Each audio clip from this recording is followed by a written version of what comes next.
Horror Mahadev ఎంతోమంది trolling చేస్తున్నారు, ఎంతోమంది విమర్శిస్తున్నారు.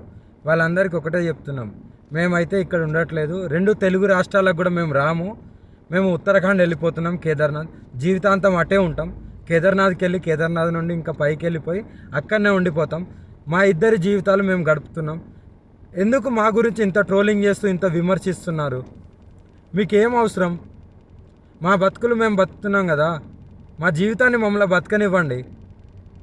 ప్లస్ అదే కాక వర్షిని ఈరోజు బలిస్తుంది, అలాగే వర్షిని అగోరి దగ్గర లేదు, ఇలాంటి కంప్లైంట్స్ పెట్టుకోవడం మానేయండి. నేను ఈమె దగ్గరే ఉన్నాను, సేఫ్గా ఉన్నాను, చాలా హ్యాపీగా ఉన్నాం మేము. ఓకేనా, నన్ను ఎవరు బలించట్లేదు. అందుకే మేము ఇంకా ఆ 2 రాష్ట్రాల్లోకి రావాలని చెప్పి అనుకోవట్లేదు. మేము ఆ బతికేది మేము బతుకుతున్నాము. కేదార్నాథ్లో వెళ్ళిపోతున్నాం, కేదార్నాథ్లోనే ఉంటాం ఇంకా. సో ఇంకా ఎందుకు ఛానల్స్ అన్నీ, మీడియా వాళ్ళందరూ ఎందుకు మా మ్యాటర్ ఒక్కటే పట్టుకున్నారు? ఇంక దేశంలో ఏమీ లేవా?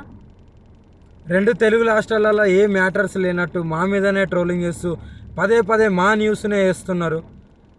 చెప్తున్నాం కదా, మా దగ్గరికి ఎవరన్నా వచ్చినా సరే, చెప్పమ్మా, మా దగ్గరికి ఎవరు వచ్చినా సరే మేము మా ప్రాణాలు వదలడానికి కూడా సిద్ధంగా ఉన్నాము. వదిలేస్తామని ఫిక్స్ కూడా అయిపోయినాం. పెట్రోల్ కూడా రెడీగా ఉంది. మా బతుకులు మమ్మల్ని బతకనివ్వండి. మేము ఆ 2 తెలుగు రాష్ట్రాలకు రాము.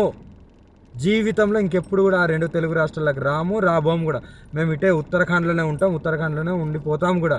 ఒకవేళ మమ్మల్ని విడదీయాలి అని చూసే వాళ్ళకి ఒక్కటే చెప్తున్నాము, మీకు మా ప్రాణాలు పోవడమే కావాలి అంటే ప్రజలకు కానీ ఎవరికైనా కానీ, రాజకీయ వాళ్ళకి కానీ, ఇప్పుడు కేసులు పెట్టిన వాళ్ళకి కానీ మా ప్రాణాలే కావాలి అంటే చెప్పండి, మేము ఇవ్వడానికి ప్రాణదానం చేసుకోవడానికి సిద్ధంగా ఉన్నాము. 100% కాళీమాత మీద ఒట్టు ప్రాణదానం చేసుకోవడానికి కూడా ఉన్నాం. ఇప్పుడు మేము ఎప్పుడైతే మరణిస్తామో పెట్రోల్ పోసుకొని ఈ కార్తో సహా పోతాం కదా, అప్పుడు కూడా మళ్ళీ విమర్శించండి, అప్పుడు కూడా ట్రోలింగ్ చేసుకోండి. 2 ప్రాణాలు పోవడానికి, ప్రత్యేకంగా 2 ప్రాణాలు పోవడానికి ఎవరైతే ట్రోలింగ్ చేస్తున్నారో, ఎవరైతే విమర్శిస్తున్నారో, ఎవరైతే కేసులు పెడుతున్నారో, ఎవరైతే వ్యతిరేకంగా చూస్తున్నారో వాళ్ళందరికీ చెప్తున్నాము. దొంగ కేసులు పెట్టిన వాళ్ళకి కూడా చెప్తున్నాము, 2 ప్రాణాలు పోవడానికి మీరే కారణం. మీకు మా ప్రాణాలు పోతే మీకు ఆనందం అనిపిస్తుంది అంటే దానికి కూడా మేము సిద్ధంగా ఉన్నాము. త్వరలోనే ప్రాణాలు కూడా వదిలిపోతాం. ఎవరైనా మమ్మల్ని పట్టుకోవడానికి వచ్చినా, మా దగ్గరికి వచ్చినా సరే మా ప్రాణాలు వదలడానికి సిద్ధం.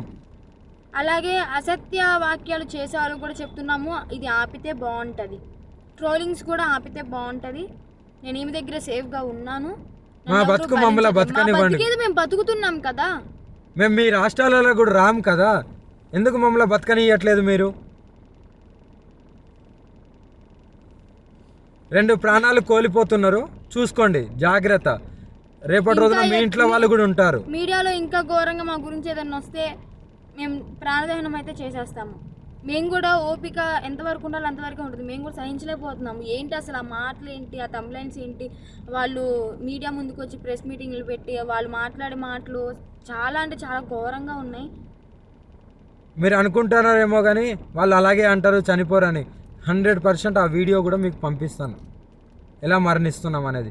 ఎవరైనా సరే మమ్మల్ని ఇప్పటికి కూడా మా న్యూస్ ఆపకపోతే మా బతికేది మేము బతుకుతున్నాం కదా. అక్కడైతే లేం కదా 2 రాష్ట్రాల్లో, మీకు మా వల్లే ఇబ్బంది కదా. మేము అక్కడ లేము కదా మీ కళ్ళ ముందు, కానీ మేము రాము కదా, మీకు అదే కావాలి కదా. మేము రాము 2 రాష్ట్రాలల్లో, మేమేదో ఉత్తరాఖండ్కి వెళ్ళి బతుకుతాము. ఇప్పటికైనా ఆ యూట్యూబ్ వాళ్ళకి కానీ ఎవరికైనా కానీ చెప్పేది ఒకటే, మా న్యూస్లు ఆపేస్తే బాగుంటుంది. ఇంకా దేశంలో చాలా ఉపయోగపడే న్యూస్లు ఉన్నాయి, అవి చూపించండి. మాదొక్కటే కాదు కదా, ఇప్పటికైనా ఆపుతారని చెప్పి. 2 ప్రాణాలని తీసుకోవాలనుకుంటే ఇంకా చేసుకోండి. ఇంకా చూసి ఈ వారం రోజులలోనో ఇంకా ఈ 2-3 రోజులలోనో చూస్తాము, లేకుంటే డైరెక్ట్ దహనం అయిపోతాము. అప్పుడు మీరందరూ ఆనందించండి, మీరందరూ ఆనందంగా ఉండండి. మా ప్రాణాలు పోయిన తర్వాత మీరందరూ కలిసి ఆనందంగా విందు భోజనం చేసుకోండి. ఇంకా మోకిరాబాద్లో కేసు అంటారా, ఆమె పెట్టింది చెల్లదు. ఆ జడ్జి ఎవరైతే డబ్బులు వేశారో ఆయన వచ్చి కేసు పెడితేనే చెల్లుతుంది. ఇంకా మొదటి భార్య అంటారా, అది టోటలీ ఫేక్ అని చెప్పి మీకు కూడా అర్థమైపోయి ఉండాలి. అర్థమై ఉంటుందేమో అనుకుంటున్నాము. అది టోటలీ ఫేక్, 100% ఫేక్. రుజువులు లేనిదే ఆమె ఎందుకు మీడియా ముందుకు వచ్చి మాట్లాడుతుంది? అందుకే చెప్తున్నాం, మమ్మల్ని మాలాగా బతకనివ్వండి.